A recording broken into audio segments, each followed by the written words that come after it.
guys, and welcome back to a new episode of Intermission with Hanson and Simone. We are your lovely co-host, Hanson and Simone. How you doing over there, Hanson? I'm doing well, Simone. How are you doing? Today isn't so sunny, but we always find the brighter side to any gloomy day. Facts. So, guys, for the past, 5 weeks now? 5 weeks.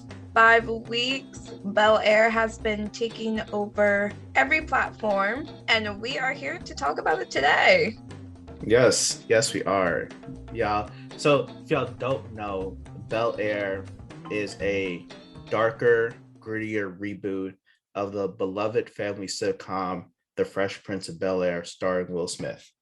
So what's actually really interesting is that this whole project started off of a fan-made trailer called Bel-Air that came out in like 2019 or 2020.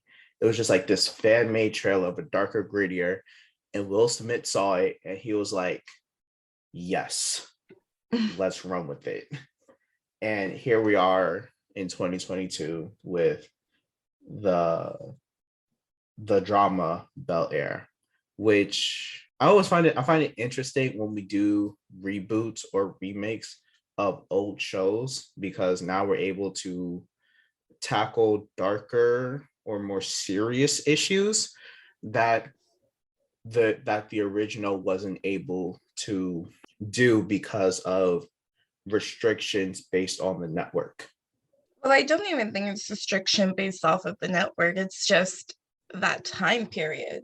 You know what I mean? Like, there weren't a lot of shows that were dark and whatnot. And I feel like Netflix has started that home realm of like just taking a reboot and then making it grittier and darker. And so everybody just kind of hopped on that bandwagon.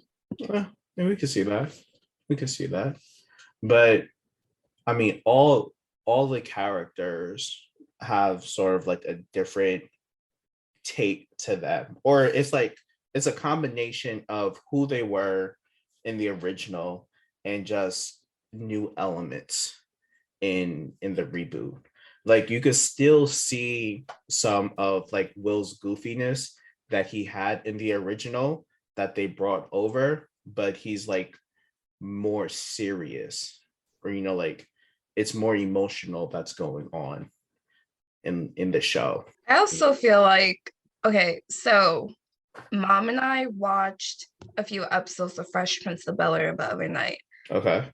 And I find it really funny how just even the physiques of Will and Carlton, comparing them both, and I'm like, oh my gosh, these actually look like 16, 17-year-olds in Bel-Air, versus in Fresh Prince, they looked way older than your average high school students. You know what I mean? So like I feel in a way like they low-key, high-key kind of casted looks-wise, but I'm pretty sure Will is the actor who plays Will in Bel-Air is probably my age, but it's the fact that they just look younger. I don't know. I just feel like it's more realistic. You could see that. I could see that. Just like them aging or getting them to look the right age. Getting them to look like juniors. So it's a really nice thing that they tried to do. I always look at the parallels and similarities between both of the shows. A great example would be Will's father, right? In the original, he just walked out on the family, versus in the reboot, he's actually dead, and not knowing why or how he died. I just think that's really interesting that they decided to take that particular route. That we're not going to focus on a deadbeat dad in the reboot. We're just going to be like, he's dead, and Will and his mother are just living life for the past, they say 3 years. I think he's been dead for the past 3 years. I know I'm not quite sure, but I think they gave a specific time on when he died. Yeah, but I actually do like the fact that we're not getting that narrative of a deadbeat dad, single Black mom, because we constantly have that narrative We do. of a deadbeat dad and a single Black mom raising her young Black son. Like it's just a refreshing story. It is. And, and I've been liking the dynamics that the Banks family and Will are having. Again, still like comparing it to the original. Hillary is still able. Hillary. No, well, yeah, she's still Hillary, but she's still able to give some sound advice, right? In the remake, it's a lot better advice than what it was in the original, but she still gave sound advice to Will, like how to go about stuff. So I appreciate that. Carlton is Carlton. I can't wait to see what happens now. But can we talk about Carlton for a second? So The there was villain. something on, stop it. There was something on social media, and I was watching this TikToker about how the old Carlton versus the new Carlton being a sellout. And she brought up the episode, if you guys remember this episode from Fresh Prince of Bel-Air, where they were questioning Carlton's quote unquote Blackness. Yes, I do remember. And so in my head, I'm like, yeah, I remember that episode. But Carlton look, we all know Carlton. Carlton comes from a rich family from Bel-Air. Like he ain't down, like he's not like down, okay? But he would never be a sellout the way that the new Carlton quote unquote is. And I put the quotes there because is this new Carlton a sellout? Because I mean, if you guys haven't watched this, spoiler alert, the reboot has Carlton's non-melanated friends say the N-word in the song, and that causes a rift between him and Will. Carlton, to me personally, I don't think Carlton will ever let that slide. I don't think he would either. Nah, man, like no. There's just similarities between the two, but this Carlton, guys, I'm not with him. Like Hanson said, he's low-key, high-key the villain. He's every shot that you see of Carlton when Will does something that's going to benefit his life. Carlton in the background with that villainous look to him. And he's just like, I'm like, bro, so, like, I know a villain when I see a villain.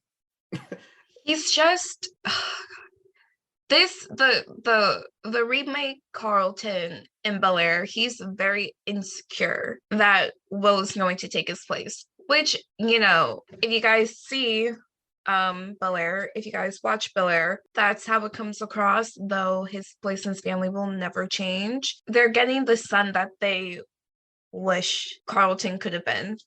There, I said it. You did? I said it, and you know what? It's true because they had the basketball court, they had the tall clothes, and I'm like, damn, Will could do basketball and he's tall. Well, okay, Carlton bought the clothes, right? Hillary said Carlton bought the clothes for the growth spurt that never happened, and then Uncle Phil made the basketball court because he thought that's what Carlton would take to. It just so happens that he picked up lacrosse. He in Bel-Air. I don't want to say nothing bad against like Black people that grow up in Hollywood, but if y'all play lacrosse, y'all play lacrosse. I don't know no Black people that play lacrosse. I'm just saying. Black people that play lacrosse? You know Black people that play lacrosse? Yeah, no, because we had a lacrosse team. Well, you also went to a PWI. It's very true. I'm just saying. Like, I don't know. So it's stuff like that. But this does go back to, again, comparing like the dynamics. There were times when the Carlton from the original show did feel that Will was taking his place. Or I don't even want to say taking his place, but the stuff that Carlton had to work for, Will got it easily. But here's the thing, right? No. Here's the thing, right? If you take the episode where they were, it was the applying for school, and Will got a higher score on the ACT than Carlton did. And then Carlton was like, this can't happen. I've worked extremely hard for this. Will just came in out of nowhere and got a better score than me. There was that. And then there was also the college interview that they both went to. And Carlton, all the research, everything, father's alma mater. He's like, I want in. And then Will just slides in, solves the Rubik's Cube, gives it to the person, bada beam, bada boom, he's accepted into the school. So I think that dynamic, and now we're looking at this dynamic. Will is just slides right in, slid in well with talking to Lisa, slid in well with Uncle Phil and his fraternity brothers, even though they was about to beat his ass on stage, but he got lucky that he didn't. And then with like the basketball game, you saw how well where he was when he started, how Carlson tried to diminish my boy, but then he won the basketball game and now the school love him. Okay, but here's my thing. And okay, so I'm watching Gossip Girl for like the umpteenth time, the original. And that the situation between Carlton and Will going to college in that college interview really reminds me of Blair and Serena when they both had that interview. It comes down to personality. Like Blair is very much like Carlton, where you do the research, you might have all the right answers to the right questions and blah blah blah. Serena's like, well, she comes in with her personality. She has a very fun personality. She's not boring. And I'm not saying those characters are boring, but when you grow, it's just refreshing to see somebody who isn't like a robot, who knows everything to do things in the quote unquote right way. People like other people who think outside of the box. Will just happens to be one of those people. Like if you guys saw again, spoiler alert, Carlton really put that on himself in that episode. If he wasn't so concerned about himself trying to get an internship for him, he probably would have seen that his dad was in trouble. Will was the one doing the work. Will was the one who was hearing everything. So what did Will do? Will was trying to save his uncle. If Carlton wasn't so full of himself, he might have done something. In hindsight, thinking back on the episode, Carlton probably wouldn't have done anything. But those are the two types of people. Like Will is a family person that didn't have much family but his mom, versus Carlton that has family but only knows how to use his family for his gain. Facts. And that's that. But guys, we're going to take a quick break. And then when we come back, hopefully we can talk about the other characters on this show and our predictions as we move on throughout the season. We'll be right back, y'all. And we're back, ladies and gentlemen. I hope you guys are getting your snacks, your drinks, using the bathroom. We are still talking about Bel-Air. And we've talked about Will and Carlton a lot and their dynamics. So let's talk about some other characters that have surprised us throughout these first 5 episodes. And y'all, Jeffrey is that dude. Jeffrey, you're like, I mean, the dude takes care of the house. Jeffrey had the biggest glow up, the biggest upgrade from the original. My guy went from being the butler, the maid, the cook, the chef, the everything. The driver. The driver to being the number one, like, bro takes care of the house. Takes care of everyone. You knew Jeffrey was something else when he told Will, you don't gotta worry about Rashad no more.